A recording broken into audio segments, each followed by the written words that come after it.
नमस्कार दोस्तों, भारत के गुलाबी शहर जयपुर से आप सभी का स्वागत है। आज हम घूमने वाले हैं जयपुर की कुछ प्रसिद्ध और ऐतिहासिक जगहों पर। सबसे पहले हम चलेंगे जयपुर की पहचान मशहूर हवा महल की ओर। लेकिन उससे पहले जरा जयपुर शहर को देखिए। यहाँ की इमारतें, घर, दुकानें और बाजार ज्यादातर गुलाबी रंग में रंगे हुए हैं। इसी वजह से जयपुर को पिंक सिटी यानी गुलाबी शहर कहा जाता है। शहर की खूबसूरत राजस्थानी वास्तुकला और गुलाबी रंग का यह अनोखा मेल हर पर्यटक का मन मोह लेता है। तो चलिए दोस्तों, अब बढ़ते हैं जयपुर की सबसे प्रसिद्ध इमारतों में से एक हवा महल की ओर और जानते हैं इसके इतिहास और खूबसूरती के बारे में। तो दोस्तों, अब हम हवा महल के अंदर पहुंच चुके हैं। अंदर प्रवेश करते ही आपको एक छोटा सा संग्रहालय और शोरूम जैसा स्थान देखने को मिलेगा। यहाँ पर मिस्र की प्राचीन सभ्यता से प्रेरित कई तरह की वस्तुएं प्रदर्शित की गई हैं, जैसे मम्मी के मॉडल, ताबूत, कॉफिन, कुर्सियां, मूर्तियां और अन्य सजावटी सामान। हालांकि ये सभी वस्तुएं केवल प्रतिकृतियां, रेप्लिका हैं, असली ऐतिहासिक अवशेष नहीं। फिर भी इनकी कलाकारी और डिजाइन देखने लायक है और पर्यटकों के लिए यह एक दिलचस्प आकर्षण का केंद्र है। स्टोर की चीजें देखने के बाद मैं हवा महल के दूसरे प्रवेश द्वार से अंदर चला गया। अंदर जाते ही कई सारे कमरे दिखाई दिए। हर कमरा अपनी अलग बनावट और खूबसूरती के लिए जाना जाता है। यहाँ की दीवारें, खिड़कियां और राजस्थानी वास्तुकला उस समय की शाही संस्कृति की कहानी बयां करती हैं।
दोस्तों, ये हैं हवा महल की पहली मंजिल के कमरे।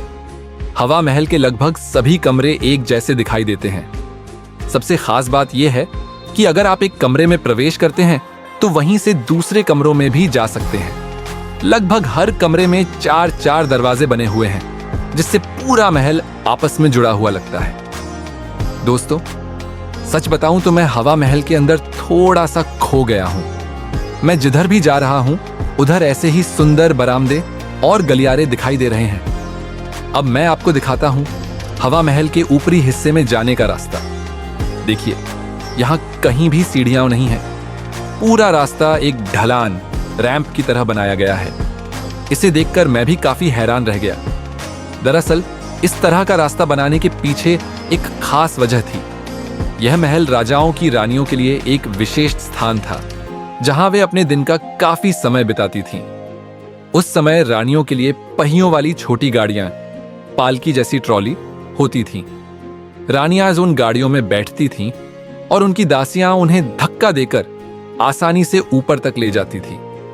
इसी कारण यहां सीढ़ियों की बजाय इस तरह का समतल और ढलानदार रास्ता बनाया गया था। आगे बढ़ते हैं और देखते हैं कि हवा महल के ऊपर से जयपुर का नजारा कैसा दिखाई देता है। दोस्तों, अब मैं पहुंच चुका हूं हवा महल के ऊपरी हिस्से में।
यहां से जयपुर शहर का नजारा सच में बहुत शानदार दिखाई देता है।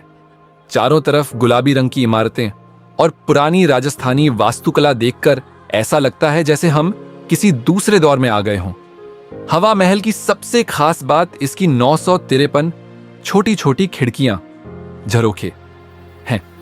इन्हीं खिड़कियों की वजह से इस महल का नाम हवा महल पड़ा। इन झरोखों से हमेशा ठंडी हवा आती रहती थी, जिससे गर्मियों में भी महल के अंदर का तापमान काफी आरामदायक रहता था।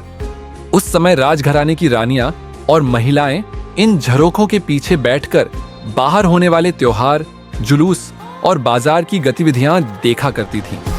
लेकिन बाहर से कोई उन्हें नहीं देख पाता था। दोस्तों, यहां खड़े होकर जब मैं नीचे सड़क की तरफ देख रहा हूं तो सोच रहा हूं कि लगभग 200 साल पहले भी रानियां शायद इसी जगह खड़ी होकर जयपुर शहर को देखा करती होंगी। सच कहूं तो हवा महल सिर्फ एक इमारत नहीं है, बल्कि राजस्थान के शाही इतिहास की एक खूबसूरत पहचान है।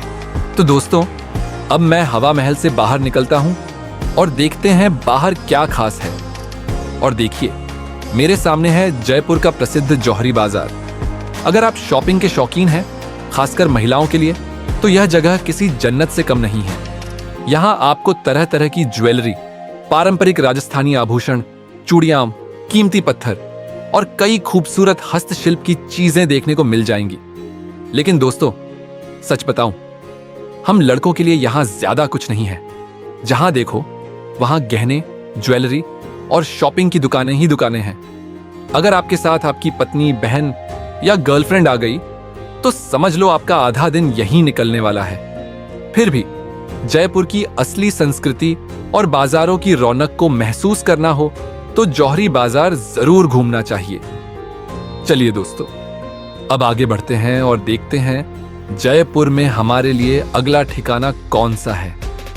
तो दोस्तों, अब मैं जा रहा हूं जल महल की तरफ। अगर आप हवा महल घूमने आते हैं तो यहां के सामने से आपको आसानी से टुक टुक ऑटो रिक्शा मिल जाएगा।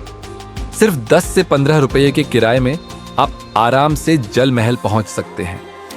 तो चलिए दोस्तों, मैं भी एक टुक टुक पकड़ता हूं और निकल पड़ता हूं जयपुर की एक और खूबसूरत जगह की ओर। कुछ ही मिनटों में हम पहुंच जाएंगे मानसागर झील के बीच बने उस शानदार महल के पास, जिसे पूरी दुनिया जल महल के नाम से जानती है। रास्ते में जयपुर की सड़कें, गुलाबी रंग की इमारतें और यहां का माहौल देखने का मजा ही कुछ और है। तो दोस्तों, सीट बेल्ट तो नहीं है, लेकिन मजबूती से बैठ जाइए, क्योंकि हमारी जयपुर यात्रा अब पहुंचने वाली है जल महल। चलिए चलते हैं।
आखिरकार मैं पहुंच गया हूं जल महल। वाह, पहली नजर में ही यह जगह दिल जीत लेती है। देखिए दोस्तों, मानसागर झील के बिल्कुल बीच में बना यह खूबसूरत महल कितना शानदार दिखाई दे रहा है। ऐसा लगता है मानो महल पानी के ऊपर तैर रहा हो। जल महल जयपुर की सबसे प्रसिद्ध जगहों में से एक है। इस महल की खास बात यह है कि इसके 5 मंजिलें हैं, जिनमें से 4 मंजिलें पानी के अंदर रहती हैं और केवल ऊपर का हिस्सा ही दिखाई देता है।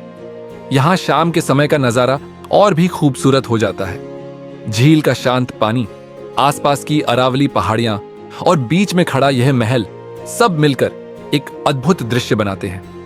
दोस्तों, अगर आप जयपुर घूमने आए और जल महल ना देखें तो आपकी यात्रा अधूरी रह जाएगी।